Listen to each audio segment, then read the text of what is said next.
So you're gonna show where you stretch all those people? So you're gonna show us the dungeon? I might try to show a move or two. Yeah. I'll take some moves, sir. And you feel that? Oh yes, sir. I don't feel my arms, sir. I can feel it. Can you feel that, sir? Oh yes, sir. Red, oh yeah, rosy. Yes, sir. And by taking this arm back here, no. You just ease his hand in the position here. I got the power here to stop it, sir. Stop. You're listening to Hart Beat Radio. Bob Johnson coming to you live from the Hart Beat Radio Studios, Calgary, Alberta, Canada. And we have a guest coming on in a couple of minutes, the Russian nightmare himself, Mr. Nikita Koloff. I'll first of all bring on my co-host from Portland Wrestling, the man himself, Mr. Matt Merz. Welcome to Hart Beat Radio, Matt. Well, thank you very much, Bob. It is always a pleasure to be here on Hart Beat Radio, and I'm very excited to have our guest on today because Nikita Koloff is really one of a kind, and wrestling is really a microcosm for the entire world. You have every type of person you could ever imagine has gotten into the wrestling business, and they've had every type of life you could imagine. And it's always nice to hear about a man who may have had tragedy in life being able to overcome that and go on to find eternal life through the Lord. And that really is the Nikita Koloff story thus far. So it should be quite a fascinating hour. It's excellent, and thank you, Matt. And I'd like to introduce again our host of our show, live here from Calgary, Alberta, Canada, from the Hart Beat Radio Studios, wrestler, booker, promoter extraordinary, trainer of many of the top stars that fans have seen in the professional wrestling business. Welcome back to Mr. Bruce Hart. Yeah, I'm looking forward to talking to Nikita, fascinating individual. He's had a storied career, albeit too short, and he's had a lot of highs and lows and a lot of interesting dynamics. He's touched lives and been touched by many of the biggest stars of our generation, and I'm delighted that we have an opportunity to catch up with him. He's sort of dropped out of sight back in the day, and I'm really delighted that he's kind of resurfaced, and we can kind of discuss all that and get perspectives on what he's doing today, and also the storied career he had back in the glory days. It encompassed a lot of the biggest names and stories of that era, some of the iconic names, including Magnum TAs and the Ric Flairs and the Dusties and the Hawk and Animal, a lot of those people. So it should be a fascinating edition of Hart Beat Radio. Okay, well, without any further ado, welcome to Hart Beat Radio, Nikita Koloff. Hey, guys. Thank you for having me on. You should do it. Thanks for having me on, guys. Thank you for the introduction, too. Very humbled by that. All your generous words. Yo, you're off in my old stomping grounds out in Saskatchewan. Hope you're having fun out there.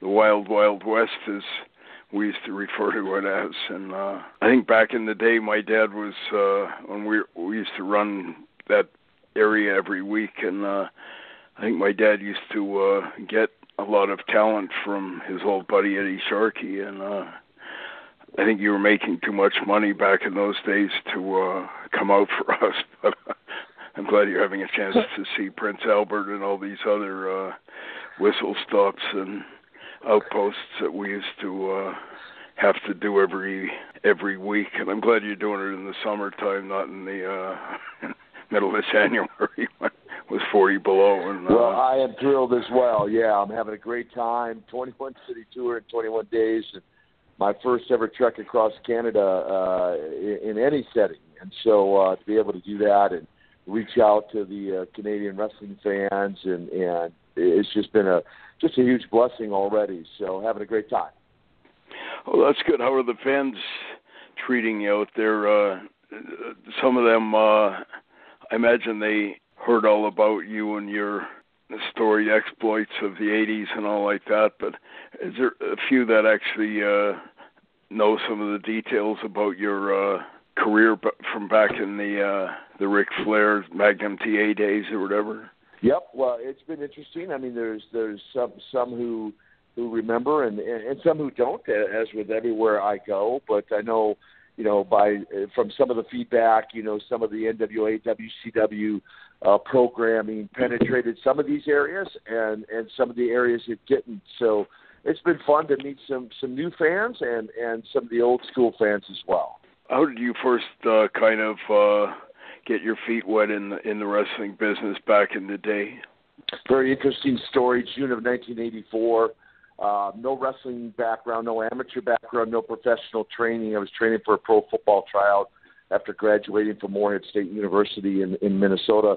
And Road Warrior Animal and Hawk and Rick Rude, Barry Darso, a couple others that got into the wrestling business. And I just got a phone call from Animal one morning, and Don Cornotto and Ivan Koloff were the World Tag Team Champions for the NWA. And Don had approached Animal and said, "Hey, do you know any big guys who wouldn't mind shaving their head and becoming a Russian?" And Animal said, I know the guy right now. And he called me, shared with me the story. I called Jim Crockett Promotions, had a 5-minute conversation, sight unseen, made sure Jim Crockett knew I had never been in a ring. He said he understood. I showed up at the office the day he said to be there. He took a look at me, literally put me right in the interview set with Don and Ivan, and when we finished, he said, "Tomorrow night, be in Raleigh, North Carolina, you're going to wrestle on television." And I had never been in a ring. 11 seconds later, I had my first win in professional wrestling in front of a sold-out crowd. That is the short version of my introduction to professional wrestling. Well, had you ever met Ivan before you became his, in quotations, brother? His nephew? His nephew, Uncle Ivan. No, I was not. Actually, wrestling was not on my radar. I did not grow up watching wrestling. I was passionate about professional football, weightlifting. I did meet Jesse Ventura back in my college days. We worked out a little sweat box he had in North Minneapolis called Ventura's Gym. So I kind of was somewhat familiar with it. And, flipped through the channels growing up as a kid. So I'd see, All-Star Wrestling with Vern Gagne, Wahoo McDaniel, some of the guys, Nick Bockwinkel, but not necessarily a fan of wrestling growing up. So that first night on television in Raleigh, the who's who of wrestling was there, and I basically didn't know anyone, although many of the guys who now have gone on to become legends of wrestling. What were some of the things that they endeavored to teach you so you could kind of get through the night, so to speak? Well, essentially it was an on-the-job training at that point. After that first win in Raleigh on television, Don Cornotto and Ivan and I would get to the towns early for the next couple of months, and 2-3 hours early, and they'd bump all over the ring, teach me the mechanics of wrestling.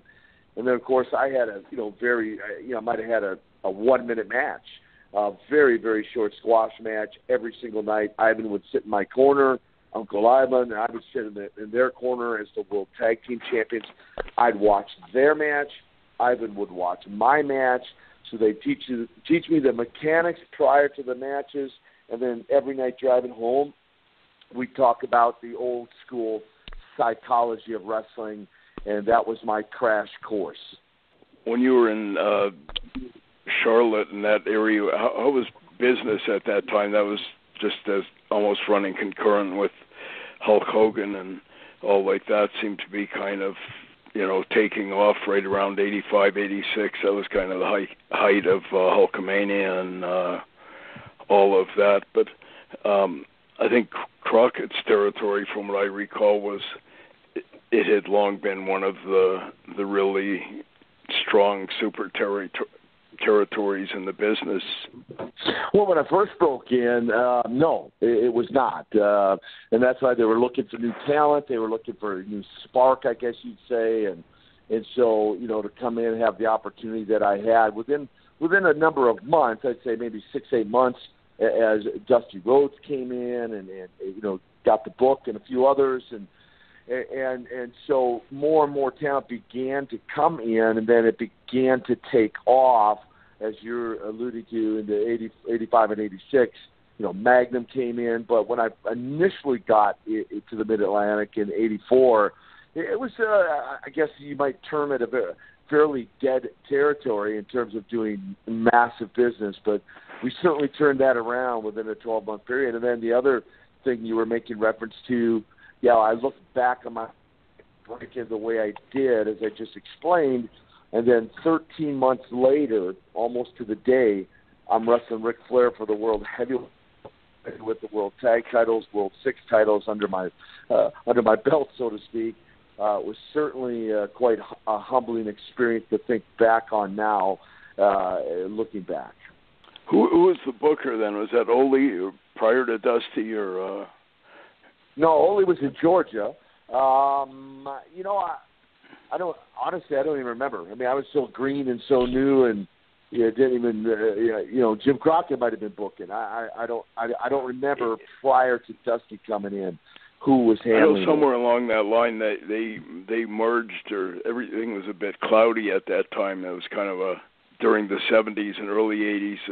Each of those was kind of a sort of a strong territory on its own, like Georgia, Atlanta, or whatever, and then the Charlotte, and Florida with Eddie Graham, and then Tennessee with Tennessee was never. Yeah, they're all kind of separate domains, and then it seemed like somewhere in that era they all kind of were thrown into the same melting pot. For a while, Bill Watts was kind of a big player, that kind of thing, and then for a stretch there, Bill was when Ted Turner took over.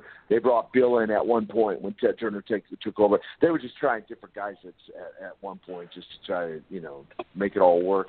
Once Ted Turner took it, I remember the buzz was, wow, he's going to give WWF a pretty good run for his money, or it's going to be good for business, that there's some serious competition, that kind of thing. And then I can't remember there was Bob Dew and Jim Hurd and that bunch back in the early 90s. I remember they flew me down there to talk about booking and stuff like that. But at that time, it seemed like they still had quite a bit of money behind them, and they had a lot of the power of TBS behind them and all like that. Then it seemed to. Turner had some pretty deep pockets. Yep.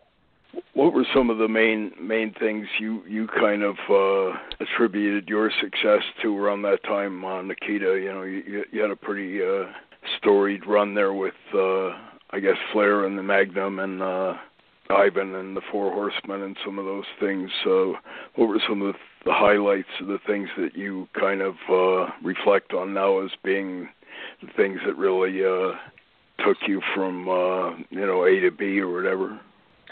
Guys, I had a lot of incredible guys in the ring that I had the privilege of working with.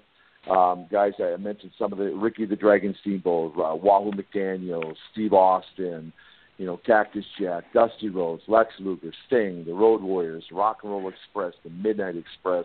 I mean, the list goes. Rick Rude. I mean, the list goes on and on and on of the great workers in the ring that I had the privilege of working with.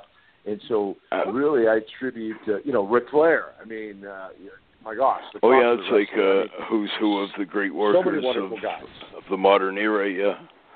Were you essentially a heel? Many wonderful guys.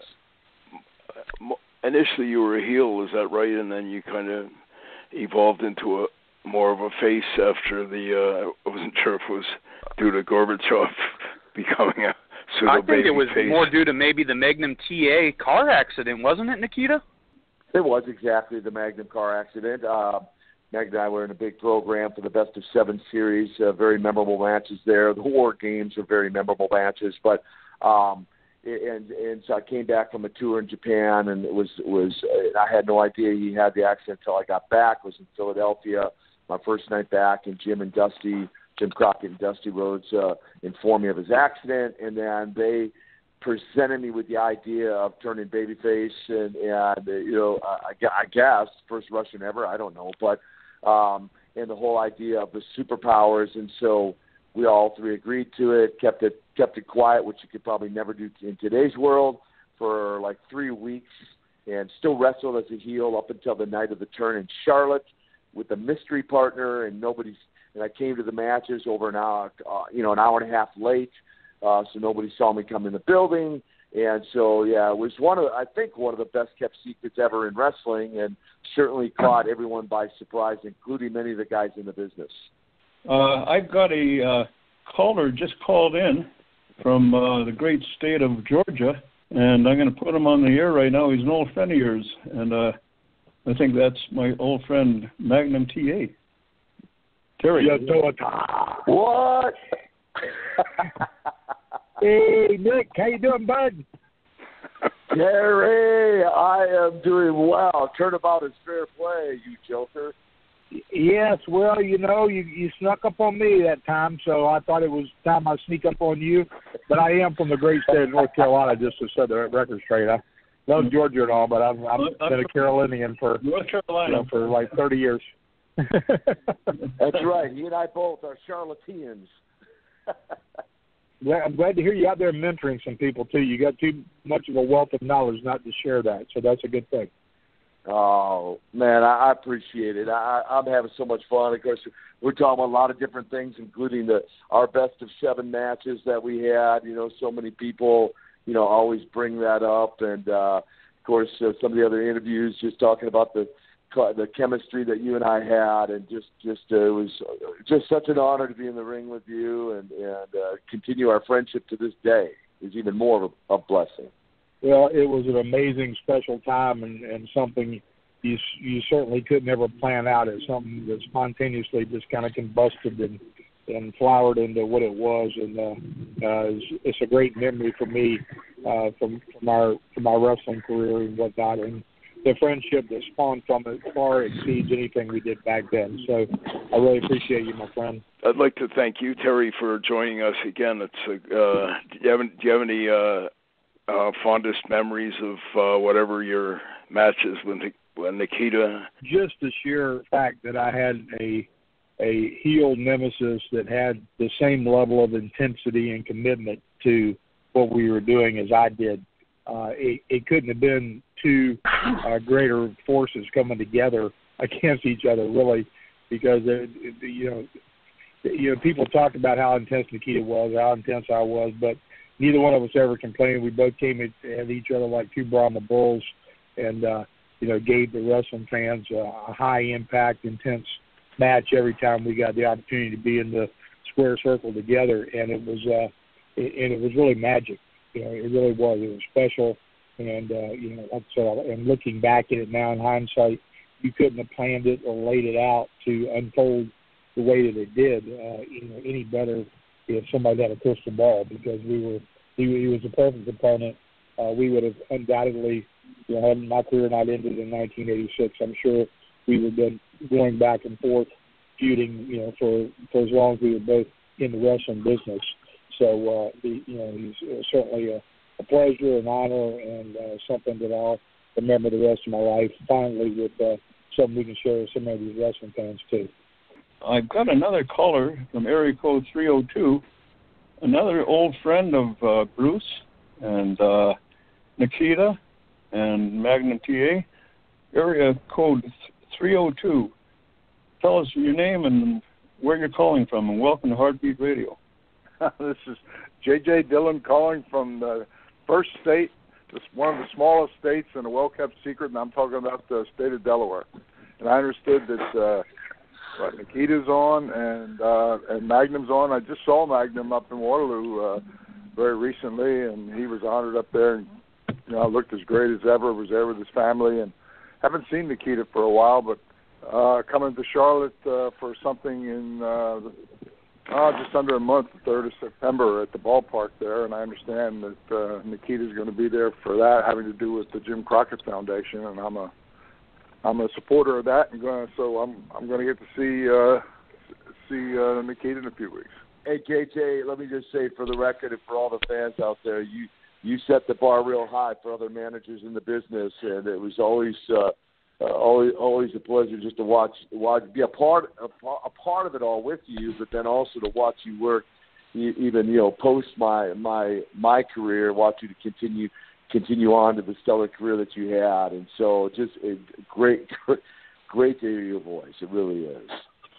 Well, I greatly appreciate the compliment, and the wrestling business has been so kind to me. I started as a kid from New Jersey that was a fan when I was about 16 years old and dreamed that someday I'd be a wrestler. And in this great country, that's the one nice thing, that if you persevere and want something bad enough and are willing to work hard enough and have a little luck come your way, dreams can come true. And of course, I'm a proud holder of 2 Hall of Fame rings, and which is beyond my wildest imagination that my career would ever last long enough for me to be considered worthy of that. But hey, it's life has been good to me, and it's always good to come on and talk wrestling with certainly 2 legends like Magnum TA and Nikita Koloff.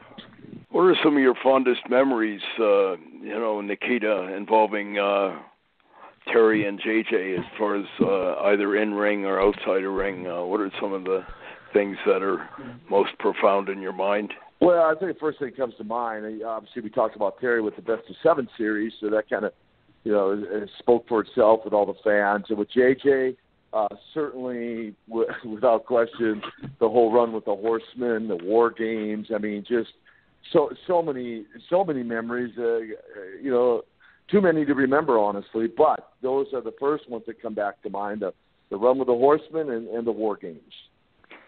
Well, this is JJ. I'm proud of the run with the Horsemen. That was certainly the pinnacle of my career. But when you mention the War Games, that's a painful memory for me. Because at the Omni on the 4th of July in Atlanta, I was in the War Games, and thanks to the Road Warriors, suffered the worst injury of my career. Nearly broke my neck, but instead severely separated my shoulder. It'd probably been better if I broke it, and I wore a sling for 6 weeks rather than opt for the surgery. But every morning when I get up to brush my teeth or shave or look in the mirror, I have that hump on the right shoulder that reminds me of the War Games and the Omni. So when they imploded the Omni, I was the only person probably in the state of Georgia or anywhere for that matter that would have toasted the demise of the Omni as I saw it come crashing down. You would say, well, I hate to bring it back that memory, but certainly it's interesting for sure. But so certainly for all the wrestling fans out there who think wrestling's all fake, that you just put a sense of realism, I hope, for some of these fans, and understanding that it's not an exact science, and guys really, really do get hurt. So. Yeah, absolutely, and this is a real honor for me too to be on with Magnum and Nikita, because it's a reminder of really what was a wonderful period of my career, which was back in Charlotte with Jim Crockett Promotions, and of course we were traveling national at the time, and of course the American Dream, Dusty Rhodes, was there, and I was still, every time I think about him, saddened by his passing. We lost him way, way too young, and he had an impact on all of us. But it was a great time to be in the business with the Flair and the Horsemen and Ivan and Nikita, Magnum TA.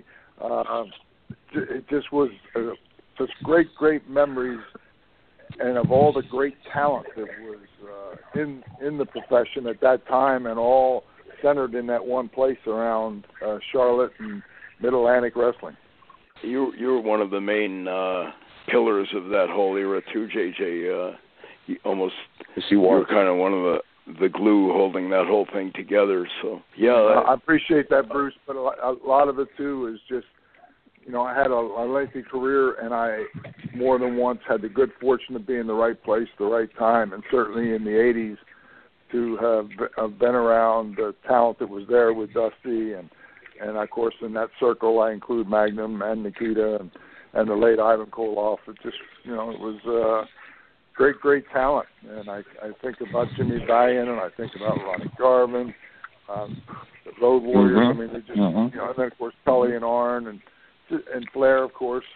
It just was a time in the business when there was so much great talent, and it made it not only a period of great success, but also a period of great fun and great memories. Yeah, team effort for sure. That's for sure. Lots of camaraderie, and I tell guys that all the time. Even up here on this tour, it was a team effort. It was just great camaraderie and just an amazing team effort by everybody. So I echo those comments, JJ. Yeah, and I think, you know, the business has changed. I mean, everything in life changes, and the wrestling profession is no different. But I always say that change is not always necessarily for the best. And I look at the current business, and it's not like the old days where, like, we would. And yes, we traveled by airplane to places, but we also traveled a lot by car, and spent time in the dressing room, and we're around each other. And that camaraderie is really what I miss the most, because you develop friendships that really last a lifetime. And, you know, like going to Waterloo and seeing Magnum and knowing that I'm going to see him again in Charlotte along with some of the other. And I don't even know who else is going to be there, but I'm sure they want to bring a number of people that live in the area. And Nikita, you'll be there too, so I'll get to see both of you. And those are the things that I look forward to, is coming back, and, you know, we can all get together and laugh about the crazy things that we did and the great memories that we all share. And, you know, they can take everything away as business changes, but one thing they can't take away is the memories. Amen to that. That's right. Matt Merz. Yes, sir. I'm going to have to get you down there to this Waterloo, Iowa. It was a great experience. We'll have to all carpool together. This is JJ, and it took me a while to get there. I mean, I'm a lifetime member of the Cauliflower Alley Club, and I've been going there for like 12 years in a row. And, of course, there's the appeal. You're going to Las Vegas. There's people that also figure, well, you know, I can do a little gambling, maybe see a couple shows. and so there's always that appeal. And then the Pro Wrestling Hall of Fame that was up in Amsterdam has now moved to Wichita Falls, Texas. And I went there the first year and have had some schedule conflicts, so I haven't had a chance to go back. But the George Tragos Lou Thesz Pro Wrestling Hall of Fame, which is in the Dan Gable Museum in Waterloo, is really a special place that any true wrestling fan has got to put it on their bucket list to go there. And, of course, Magnum Terry Allen was honored this year. He received the Lou Thesz Award from Lou's widow, Charlie Thesz, and I was honored to receive the award the year before. And I wanted to go back this year just to soak up and see the other people that are being honored. It was good to see Paul Orndorff again, and they honored Dusty posthumously. And it just is, it's a small town, but Dan Gable is a wonderful, wonderful person. I mean, you look at his resume, he is the greatest amateur wrestler, and I know Terry Allen had a very good amateur career, and I'm sure he would echo the fact that Dan Gable is the greatest wrestler that America has ever produced. I mean, he won a gold medal at the Olympics back in, let's see, I think it's 1972. Yep. And 72. He didn't surrender 1 point. He went undefeated, and in the Olympics he never had a point scored against him. And in the final match, he had banged heads with a guy in a previous match in the finals for the gold medal. Had stitches in his head and had injured an arm or something, and went out there and again never had a point scored against him, and took the gold, and then went on to coach at Iowa to 15 national championships, including a period of like 9 in a row. So when you go to Iowa, hey, it's Dan Gable country, and you meet him, and you couldn't meet a more humble person.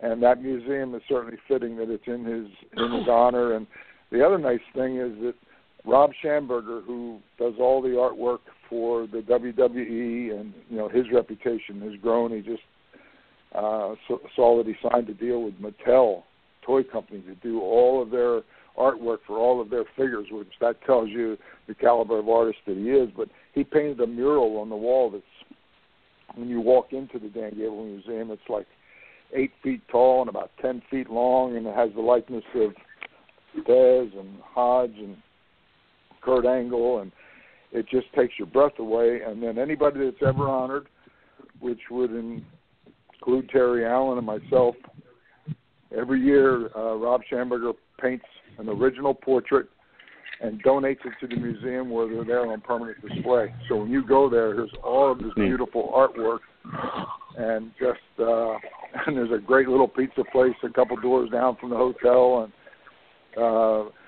they have a great wrestling event every Friday night before the honors dinner on Saturday, and it's a promotion that runs all year around up there, all through Iowa. But it's nice to go and see some of the stars of tomorrow at the event that they have on Friday night, and all the old timers come back. Jim Ross is usually there every year. Gerald Briscoe is part of the selection committee. Brian Blair and Jim Brinkel were there this year.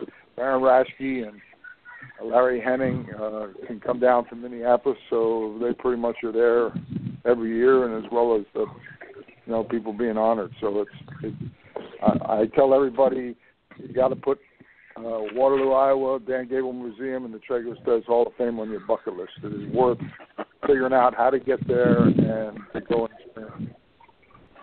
Which one would you go to first, JJ? Would you go to the JJ. Pro Wrestling Hall of Fame or to the Tragos Museum first? I think I would go to Waterloo first. Kyle Klingman, who's the director up there, it's an extremely professional setup, and their dinner is an excellent dinner. Most of the banquets you go to, you get chicken, which is okay. That's kind of par for the thing. And, the dinner is, it's not like they jacked the price up, but the last couple of years they've had prime rib that is as good as any fine restaurant that you could go to. And it's just the camaraderie, like the guys are saying, that anytime we get some of the boys together, and then to go there and to see the museum and to meet Dan Gable, it really is a special place. And they have their induction usually every year in July, or sometimes I think might go into August, but it's usually in July. And you can go up there for 3 days and attend the wrestling event with trying to think of promoter's name. Todd Peterson, I think, has the promotion Troy up there. Peterson, He runs really a first class. Troy Peterson, that's it. Runs a first class event, and this year he Sheldon Benjamin was there, and he's a huge star in the business, and a couple of up and coming stars from the WWE. They had them come, so it's just a fun weekend. You get to see everything. They have seminars at the museum and an autograph signing, and just a great place. And I look forward to going there every year. And if I could only go to one, that would be the one I would go to. Okay, thank you. Hey guys, it's Nikita. I got my ride's here. I got to head off to Prince Albert, Alberta, for the show tonight, and it's been a privilege to be on with JJ and Magnum, and appreciate everybody. We're looking forward to finishing a great tour across Canada here. Thanks for having me on, guys, and I look forward to seeing you guys in Calgary next week. All the best. Thanks. Bruce, I always, I know when I go to Las Vegas, the Hart family is always going to be well represented, and coming to Waterloo the same way. And I would not have felt that my career was complete except on a trip back from Japan where I was with Kendo Nagasaki, Mr. Sakurada, and Mr. Hito, who is no longer with us, but he lived in Calgary at the time. And I came back from Japan and went to Calgary for a week back when Stu and Helen were still alive, and got a chance to walk into the mansion up on the hill and down to the basement and see the holes in the sheetrock wall from somebody's head or elbow or whatever, and I could hear if a room could ever speak, I could hear the echoes and the screams of all the people that were down there that Stu got the sugar hold on them, and then they screamed for mercy. I remember you made a great impression on, had a bunch of young guys breaking in at that time, Dynamite and Davey Boy and some of those guys, Brett, they were all kind of just getting their feet wet, and it made a great impression because you already had a great reputation. And your old friend Leo Burke was a huge fan of yours, and so it was kind of an honor. Leo, when Brett, after he made his name for himself, and a lot of guys went there to train, and the head trainer was Leo Burke, and Leo I had known from when I first broke into business in Charlotte, and then I actually got my first break up down east in the Canadian Maritimes with the whole Cormier family, with the late. Oh yeah, I remember Leo and Bobby Burke was there too. Leo and Bobby was in Charlotte, and Leo, I will go on record because it'll really mean something up there. But Leo Burke is one of the greatest wrestlers that I ever saw or appeared in the ring with over a 40-some year career, and have been involved 3,200 some matches. Leo very Burke underrated, was that good, and because he wrestled around home a lot of times on the East, and when he traveled, I was in New Zealand with him. He was in Kansas City. He was in Amarillo, but a lot of times he went and they changed his name. So the name Leo Burke, was certainly well known in Calgary, but I would want to go on record as saying he was one of the greatest. I always looked at him as a style that was a cross between Pat O'Connor and Dory Funk Jr. That's how good he was. Oh yeah, I know my brother Brett, who worked with almost every great star of the last 40 years, rates Leo right up at the very top of the list, among the great workers he ever worked with, so I know Leo had the same amount of respect for you. I remember before you first came in, and I was booking back then, but Leo was saying this is one of the great minds in the business, one of the smartest and one of the best guys in the business, J.J. Dillon. So, and it was an honor for me. I was kind of a young, just early on in the booking at that time, but it was a great opportunity to visit and just, pick your brain when you were up here back. It would have been around 1980, somewhere in there, but I remember... Yeah, somewhere around there. But that's most a great of the guys... compliment, considering the source being Leo Burke, and I can tell you that I've seen the best of the best all over the world, and Leo Burke is right up at the top of my list of one of the greatest of all time. Really.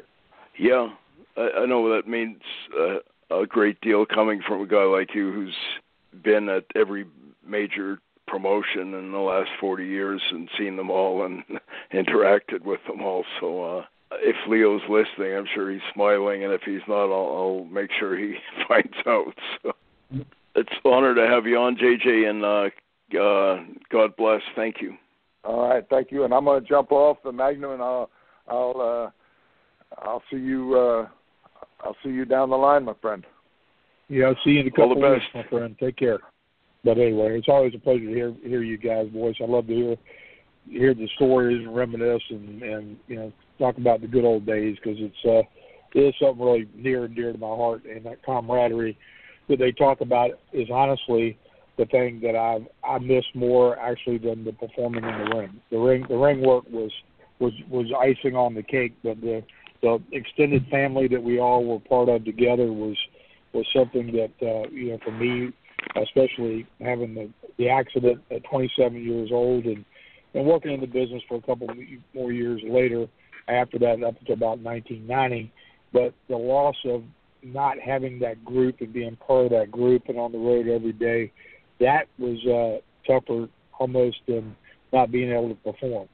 And but once you're in the family, you're always in the family, and even though we're not together every day, like when we get together on things like this or at events, we go right back to where we were 30 years ago. So there were some strong bonds, to say the very least.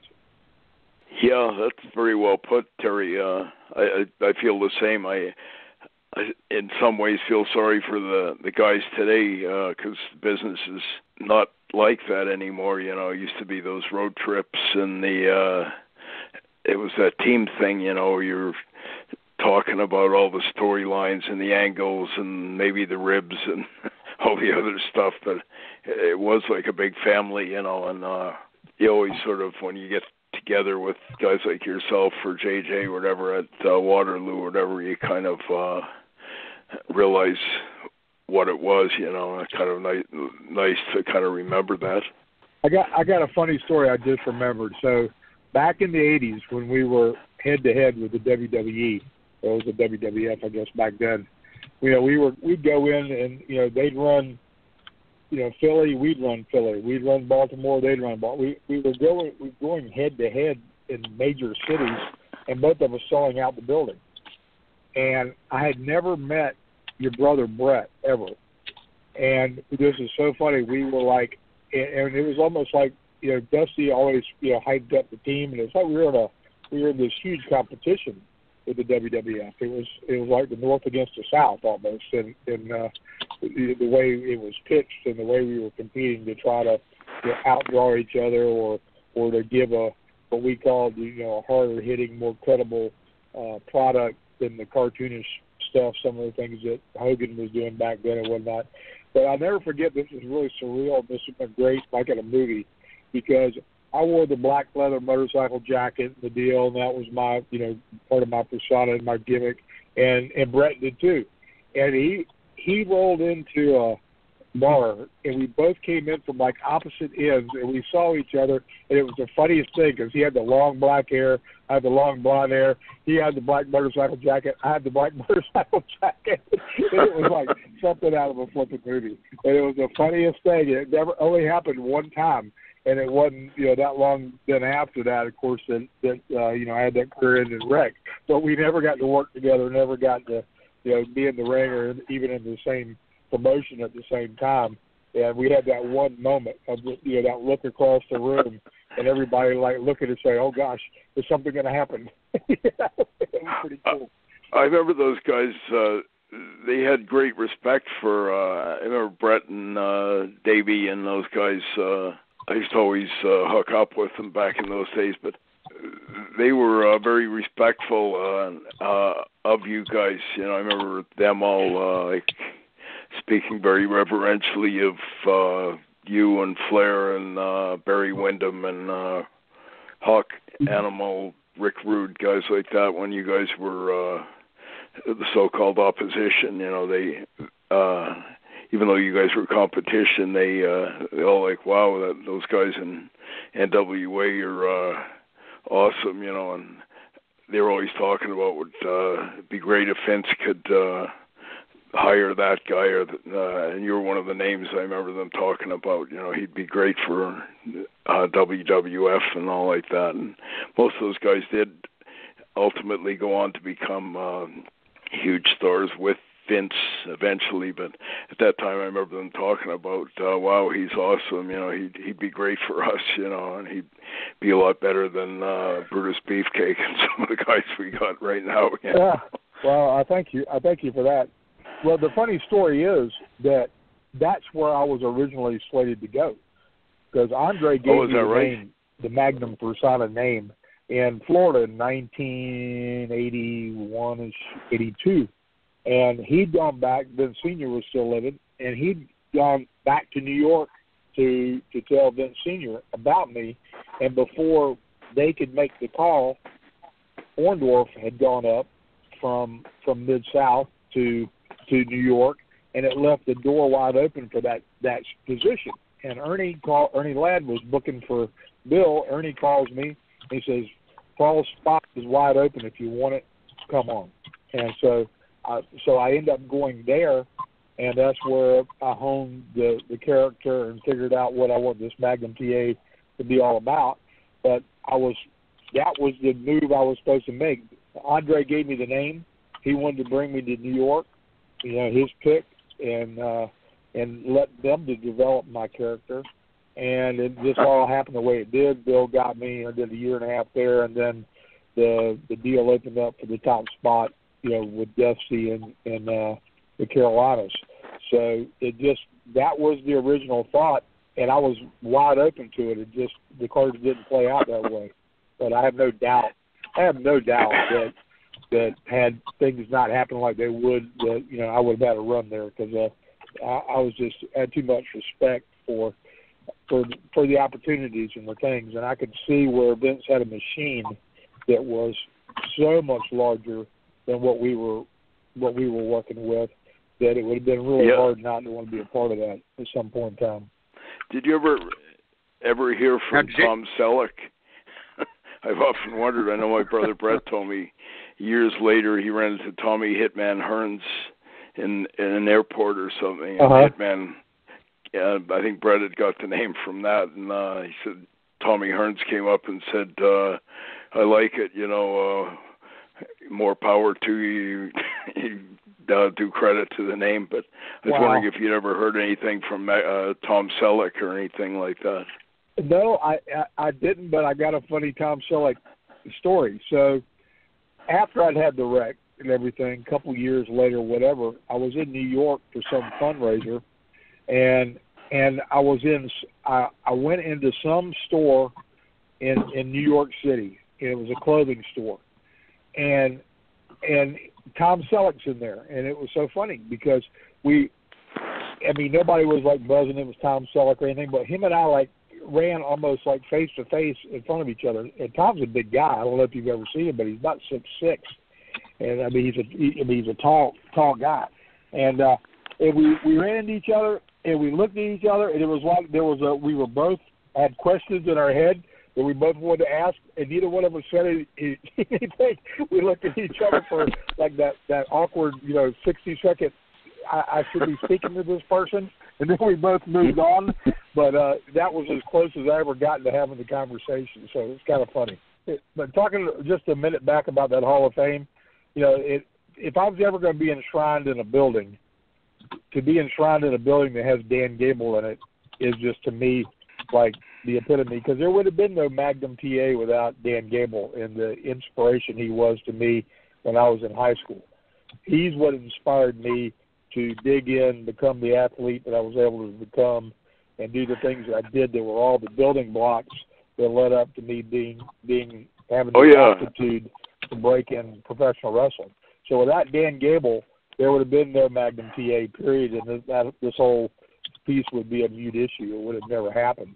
So when I got to meet him, talk to him, tell him that little story, you just never know how you impact people, and you don't even know it. He would have never known that. And so to me, that's just a really cool deal. It was almost humbling when I met him in person down in Waterloo, and even more humbling that he was such a, down-to-earth regular guy, You're like, wow, this guy is like Moses coming down from the mountain to, kind of talk to all us regular people. Yeah, and I heard this story, and just found this out in the last 6 months, but Dan attributes that loss that he had in his senior year in the finals to what took him up to the next level, because he was a burning, passionate, driven guy, obviously, that had the collegiate records and championships that he had. But when Owens stepped in and dropped, I think, 2 weight classes to come down to do nothing more than beat Dan Gable, that was his whole sole purpose in life, and he was able to do it, then that lit a whole nother fire underneath Dan that inspired his whole Olympic career and just made him just determined to go out and be the best in the world. And so I think it's, like everybody, every little thing has an impact. A loss can be so much more powerful than a win and what it does to your future. Anyway, Terry, I won't keep you here. I guess Bob's in the winding down mode, but I'd like to thank you again for joining us, and always an honor and a privilege to talk to you. And you're a testimony to overcoming adversity and an inspiration to so many people out there. So I'd just like to really thank you for all the contributions, and I wish the business had more guys like you in it. If it did, it would be a hell of a lot better. So, thank you. Well, thank you very much. I'm just glad to be in y'all's company, and always enjoy the conversation and reminiscing with you guys. So I look forward to the next time we can all get together again. Okay. Well, this is a great show, guys. I love working with you guys. I really do. I really appreciate the opportunity to learn from all of these people. And it's, I don't speak a lot on shows like today, because what do I have to say when Nikita Koloff, Magnum TA, J.J. Dillon, and Bruce Hart are talking? And it's just an honor to be able to even listen to it. And that's the real truth. And I'm just so grateful to have been given the opportunity to work with you, Bruce. And thank you for that opportunity, Bob.